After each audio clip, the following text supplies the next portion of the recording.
Jewish Channel's Week in Review. Those who can't afford basic needs get an entertainment assist from a Jewish theater, and Christian belief in the end of days gets a response from rabbis. It's the Jewish news that's changing your world in this episode of the Week in Review. Hello, and welcome to the Jewish Channel's Week in Review. I'm Stephen I. Weiss. Many in the current economy are finding they can't provide for basic needs anymore. The roles for those on government assistance continue to expand. Well, one Jewish theater is discounting its tickets, but only for those with a benefits card. Margie Rauhud reports. While lucky few can afford to splurge on expensive theater tickets in the current economy, countless others have to choose between groceries for a week or a night of artistic patronage. In response, one theater company has come up with a plan to make theater available to everyone. So TJC went behind the scenes to one of their dress rehearsals to learn more. So what we have decided to do is anybody who has a benefit card, which means that they get either food stamps or they get Medicaid, which means they are really down on their luck. They don't have money. We'll give them the $50 tickets for $5. The offer starts on January 17th with the release of their new play, Press Number 93 for Jewish Girls in Krakow. And the company let us shoot this rehearsal in a side room. But the Jewish Theater of New York hopes they're not the only ones offering a discount to those in need. And I would be very, very happy if the rest of the theaters in New York, do the same thing.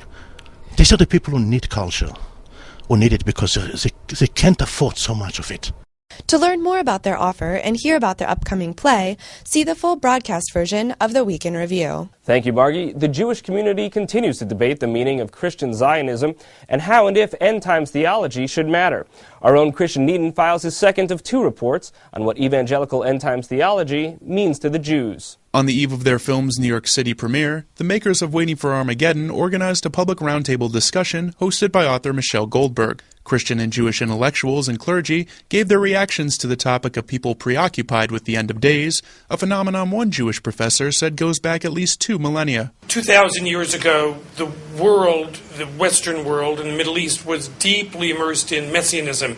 That Messianism wasn't simply Christian Messianism. Jews had a messianic period in which probably the premier rabbi of the time, Rabbi Akiva, was convinced that Bar Kokhba was the Messiah. But this rabbi said that the evangelical messianic approach of believing Jews need to convert in order to find salvation makes for difficult relations between the two faiths and with the Jewish state of Israel. Just like Christians would be uncomfortable when Muslims talk about their relationship with Christ and assume that that relationship with Christ should be the same for all Christians and Muslims, so too Jews are uncomfortable when Christians talk about how we're supposed to relate to God. For more on this fascinating discussion about Jews, Christians, and the end of days, please tune into the full broadcast version of the Week in Review.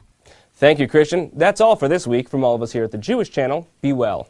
The Jewish Channel is available on cable. Iowa Cable Channel 291, Time Warner Cable Channel 528, RCN Channel 268, Verizon Fios Channel 900, and Cox Cable Channel 1. For more information, visit TJCTV.com.